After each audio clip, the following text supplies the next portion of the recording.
네, 그리고 아주 중요한 거는요. 모든 세트의 값과 그리고 그 상승률이 같지 않습니다. 자, 여기를 보시면요. 아이디어스라는 세트는 자그만치 복리 64%를 달성했습니다. 와우. 안녕하십니까 할러님들, 강왕국입니다.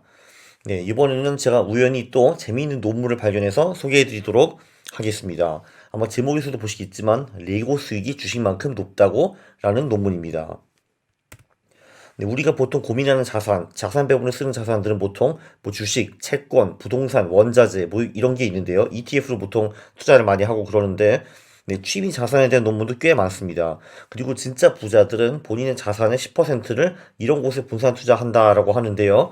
뭐 예를 들면 미술품 같은 게 있고 다이아를 포함한 보석, 자동차, 우표, 악기, 와인, 가이드북 뭐 이런 게 있습니다. 실제로 저도 미술품을 모으는 사람들을 많이 봤고요. 심지어 자동차를 모으는 사람도 제가 몇 명 봤습니다. 그리고 우표 모으는 사람도 제가 봤고, 악기는 잘 모르겠고, 와인도 엄청나게 모으는 사람들 많죠. 그쵸? 가이드북은 제가 처음 들었네요. 어쨌든 2018년에 레고 The Toy of Smart Investors라는 논문이 나왔습니다. 이 논문은 나름대로 2019년에 가장 다운로드 많이 받은 논문 중에서 75인가를 차지를 했습니다. 그래서 꽤 알려진 논문이죠. 3,000번 이상 다운로드를 받았습니다. 자, 쓰신 분들은 그 모스크바에 있는 HSE 대학의 빅토리아 도브린스카야 교수님, 그리고 율리아 키슐로바라는 그 여자인데요. 얘네들이 레고의 장기 수익을 분석을 해봤습니다. 자, 이분이죠, 물론. 이분이 도브린스카야 교수님이신데, 2014년에 베스트 티처 상도 받았습니다. 그렇죠. 굉장히 선하게 생겼죠. 베스트 티처. 그렇죠. 자, 이걸 보고 제가 생각한 거는, 정말 세상은 넓고 돈 벌 수 있는 방법은 많구나라고 생각을 했습니다.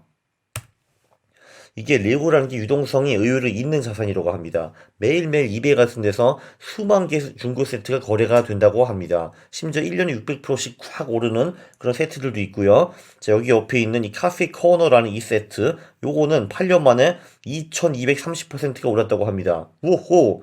그리고 이게 그럼 안전자산인가 생각을 해볼 수도 있습니다. 2002년, 2008년 미국 주식시장이 꼬꾸라질 때 레고는 수익이 플러스였다라고 합니다. 그리고 여기 스타워스 이놈은 중고시장에서 400만 원에 팔린다라고 합니다. 놀랍네요, 놀랍죠. 그렇죠? 레고 하나 사는데 400만 원이 되다니. 예.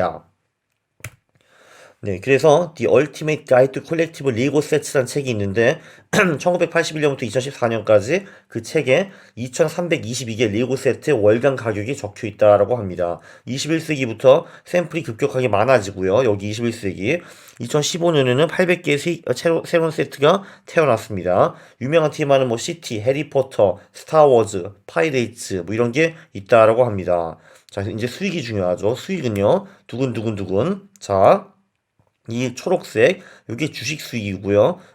요 주황색과 파랑색, 이게 레고 수익입니다. 얘네들이 레고 수익을 계산하는 그 인덱스, 지수를 두 가지를 만들었는데, 네, 어쨌든, 나중에 수익은 엇비슷하게 나오는 것을 볼 수가 있고요.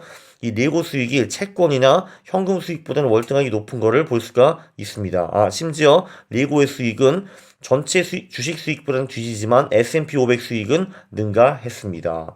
그래서 1987년부터 2014년까지 주식은 복리 12%, 레고는 복리 11% 정도 벌었고요. 채권과 현금은 압도적으로 이겼습니다. 네, 레고 가지고 복리 11%. 와우. 네, 그리고 아주 중요한 거는요. 모든 세트의 값과 그리고 그 상승률이 같지 않습니다. 자, 여기를 보시면요. 아이디어스라는 세트는 자그만치 복리 64%를 달성했습니다. 와우. 물론 보시면은 그 변동성도 꽤 높은 거를 볼 수가 있습니다. 정말 뭐 아니면 도 하는 세트들이고요. 여기 보면은 뭐 시즈널, 슈퍼히로스, 마인크래프트, 프렌즈 이런 애들도 수익이 월등히 높은 거를 볼 수가 있습니다. 이야, 복리 38%, 45%, 51%. 야, 대박.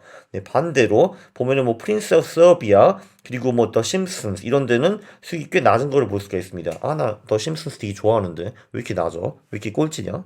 이상하네. 그렇죠?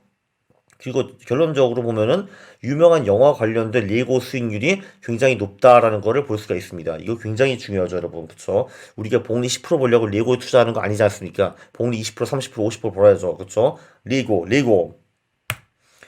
그리고 연별 수익을 보면요. 주식과 어느 정도 분산 투자가 가능하다라는 거를 볼 수가 있습니다. 자, 여기 보시면은 87년에는 네, 리고가 많이 떨어졌네요. 자, 이게 보면은 주식시장이 언제 깨졌나? 자, 2000년부터 2002년까지 주식시장이 많이 깨졌죠. 그쵸? 근데 리고 세트는 상대적으로 훨씬 덜 깨진 거를 볼 수가 있습니다. 그리고 오히려 리고는 2005년, 6년에 수익이 별로 안 좋았는데 이때는 미국 주식시장이 좋았습니다. 자, 2008년에 미국 주식시장이 망했죠. 망했는데 이때는 오히려 리고는 올랐다라는 걸 볼 수가 있습니다. 굉장히 신기합니다. 자, 여기 보시면은 복리 수익이 이제 이게 리고 인덱스가 두 개가 있는데 복리 수익이 10에서 11% 정도 나오고 주식은 12% 정도 나왔습니다. 1987년부터 2015년까지.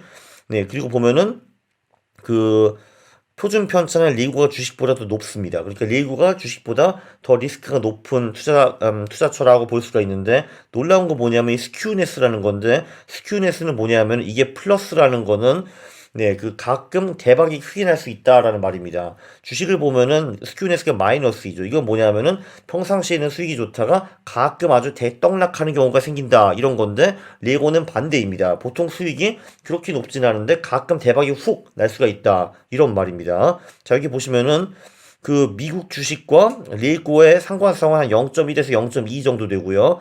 채권과는 상관성이 마이너스 0.1 정도 됩니다. 이 정도면은 레고가 분산 투자로 훌륭합니다. 주식과 채권을 분산하기 좋은 자산이다라고 볼 수가 있습니다. 네, 주식과 비슷하게 소형 레고 세트라고 해야죠. 소형 레고 세트 수익이 높습니다. 여기 보시면은 복리 뭐 20% 나오고 막 그랬는데요. 자, 그런데 표준 편차도 압도적으로 높습니다. 40%나 되죠. 반대로 큰 세트들, 그러니까 한마디로 뭐라고 해야 되냐, 블루칩 레고들은 수익이 한 복리 12% 정도 되고요. 어중간한 중간 놈들, 얘네들은 수익이 별로 안 좋습니다. 자, 크고 작은 건 어떻게 구분을 했냐? 보면은 에브리지 세트 사이즈가 있죠. 이 안에 몇 개의 리고가 들어가 있는가? 이거를 분석을 했는데 빅 세트에는 한 2,000개가 들어가 있고 작은 세트는 100개 정도밖에 없습니다. 그래서 얘네들은 아주 잘 되면은 확 올라가지고 수익이 나오는데 근데 반대로 꽤 떨어지는 애들도 있는 것 같습니다. 리스크가 높습니다. 이 소형 리고 세트. 어중간한 사이즈는 보지 맙시다. 한마디로 리스크가 적게 안전하게 투자하려면은 블루칩 큰 리고 세트 투자를 하는 거고 아니다. 나는 리스크를 즐기면서 좀 벌겠다 하면은 작은 리고 세트 들어가는 겁니다. 요약을 하면요. 자, 여러분 혹시 여러분들이 애들이 있으십니까? 아이고, 어쩔 수 없네. 애들이 있으면은 당연히 다음 선물은 결정이 된 겁니다. 최신 영화를 테마로 레고 세트를 선물을 하는 거고요. 내년엔 뭐 하냐고요? 당연히 다른 테마로 분산 투자를 하는 겁니다. 자, 이제 다른 선물은 없습니다. 무조건 레고로 가는 겁니다. 레고. 아셨죠?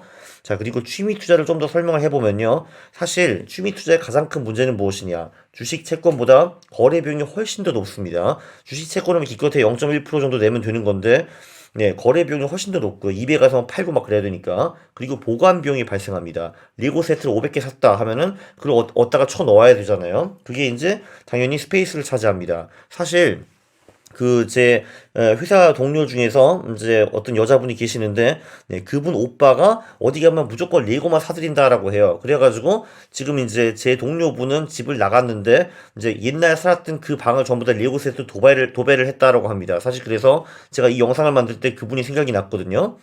네. 근데 이제 그 말을 했습니다. 아, 진짜 내 방 전부 다 리고로 이제 꽉 차 있다고. 아, 미치겠다. 뭐 이런 말을 했습니다. 그렇죠. 보관 비용이 발생하고요. 그러나 이 오빠가 얼마나 지금 투자를 잘하고 있는지 알면은 아마 제 동료가 깜짝 놀랄 수도 있을 것 같습니다.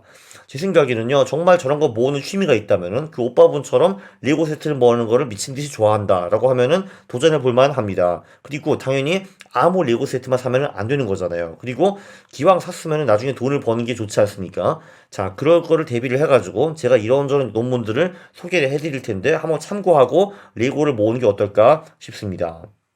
네, 정말 제가 느낀 거는, 야, 정말 별 요상한 것으로 다 돈을 벌 수 있기 때문에 우리는 다 눈을 크게 뜨고 사는 것이 매우 중요한 것 같습니다. 정말 예상치도 못한 그런 곳에서 우리가 돈을 벌 수 있는 겁니다. 솔직히 그 오빠분도 돈을 벌기 위해서 지금 레고를 모으는 것 같지는 않습니다.